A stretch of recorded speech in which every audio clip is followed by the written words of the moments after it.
Shri P Ubaidullah. Sir, Malappuram KSRTC bus terminal cum shopping complex അത് പറയുമ്പോൾ തന്നെ സർ എല്ലാവരും ചിരിക്കുകയാണ്. അപ്പോൾ അതിൻ്റെ ഗൗരവം അത്ര ഉണ്ട് എന്ന് സഭയും ബഹുമാനപ്പെട്ട മന്ത്രിയും മനസ്സിലാക്കണം. 2016 ജനുവരി 2 ബഹുമാനപ്പെട്ട തിരുവഞ്ചൂർ ട്രാൻസ്പോർട്ട് വകുപ്പ് മന്ത്രിയായപ്പോൾ അദ്ദേഹത്തിന്റെ അധ്യക്ഷതയിൽ യശസ്വിനായ മുൻ മുഖ്യമന്ത്രി ശ്രീ ഉമ്മൻചാണ്ടി തറക്കല്ലിട്ടാണ് സർ. 8 വർഷമായി സർ, ഇതുവരെ ഒന്നും നടന്നിട്ടില്ല. അന്ന് 7,90,00,000 രൂപ അന്ന് അനുവദിച്ചു.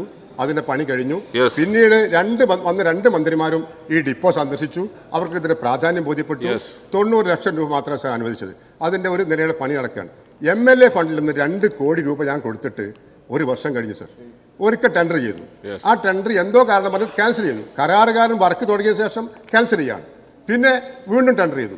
വീണ്ടും ടെൻഡർ ചെയ്തപ്പോൾ കരാർ ഒരാൾ ഉറപ്പിച്ചെടുത്ത് ഇപ്പോഴും വർക്ക് തുടങ്ങിയിട്ടില്ല. MLA ഫണ്ട് കൊടുത്തിട്ട് പോലും അത് വേണ്ട രീതിയിൽ വിനിയോഗിക്കാൻ KSRTC തയ്യാറാകുന്നില്ല എന്നാണ് സർ ഇപ്പോൾ നിലവിലുള്ള സ്ഥിതി.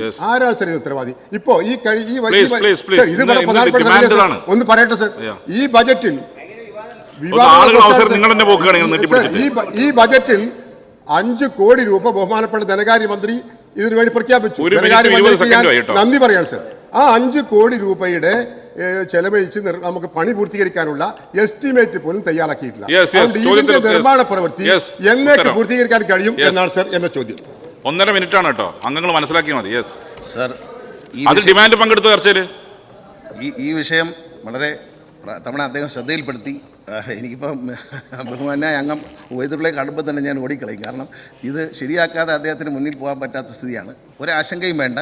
കഴിഞ്ഞ ദിവസം ബഹുമാനായ PWD മിനിസ്റ്ററുമായിട്ട് ഞങ്ങൾ ചർച്ച ചെയ്തിരുന്നു.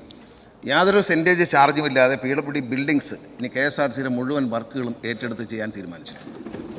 ഇനി ഒരു കാരണവശാലും MLA ഫണ്ടോ സർക്കാർ ഫണ്ടോ ഒരു കാരണവശാലും KSRTCയുടെ ഒരു താമസം കൊണ്ട് മുടങ്ങില്ല. PWD ആകുമ്പോൾ MLAമാർ എല്ലാ മാസവും റിവ്യൂ മീറ്റിംഗ് നടത്താറുണ്ട്. ആ മീറ്റിങ്ങിൽ നിങ്ങൾക്ക് ഉദ്യോഗസ്ഥരെ വിലയിരുത്തുകയും പരിശോധിക്കുകയും ചെയ്യാൻ കഴിയും. അതിൽ KSRTC എല്ലാ വർക്കുകളും ഒരു വർക്ക് KSRTC സിവിൽ വിങ് അവസാനിപ്പിച്ചു. KSRTCയുടെ സിവിൽ വിങ് ആവശ്യമില്ല. വണ്ടി ഓടിക്കാൻ വന്നവർ വണ്ടി ഓടിച്ചാൽ മതി. സിവിൽ വിങ് അവസാനിപ്പിച്ചുകൊണ്ട് ചെയ്യുന്നുണ്ട്. അങ്ങയുടെ കോൺട്രാക്ട് ഇപ്പോൾ അനുവദിച്ച വിഷയം പ്രത്യേകമായി മിനിസ്റ്ററോട് സംസാരിച്ചു. ബിൽഡിങ്സിൻ്റെ ചീഫ് എഞ്ചിനീയർക്ക് നിർദ്ദേശം കൊടുത്തിട്ടുണ്ട്. അങ്ങയുടെ ഷോപ്പിംഗ് കോംപ്ലക്സ് ഇപ്പോൾ എടുത്ത കോൺട്രാക്ടർ തന്നെ പണിയുന്നതായിരിക്കും. അദ്ദേഹത്തിൻ്റെ സൂപ്പർവിഷൻ ബില്ല് എഴുതുന്നതെല്ലാം PWD ബിൽഡിങ്സിൻ്റെ എക്സിക്യൂട്ടീവ് എഞ്ചിനീയർ AXE ആയിരിക്കും. അങ്ങ് ചിലവാക്കിയ 2 കോടി രൂപയും തുടർന്നുള്ള 5 കോടി ഇപ്പോൾ ബഹുമാനപ്പെട്ട ധനകാര്യമന്ത്രി അനുവദിച്ചതായി പറയുന്ന 5 കോടി രൂപ അക്കാര്യത്തിൽ അങ്ങയോട് കൂടി ആലോചിച്ച് അത് എന്ത് രൂപത്തിൽ എന്താണ് ഡിസൈൻ നോക്കിയതിന് ശേഷം PWDയെ കൊണ്ട് തന്നെ ഡിസൈൻ വരച്ച് നമ്മളത് പൂർത്തിയാക്കി തരും. ഏതായാലും സന്ദർശിക്കാൻ ഞാൻ വരില്ല, ഉദ്ഘാടനത്തിന് വരാം എന്ന് മാത്രം പറയുന്നു. ഡേറ്റ് ഞാൻ പറയുന്നില്ല.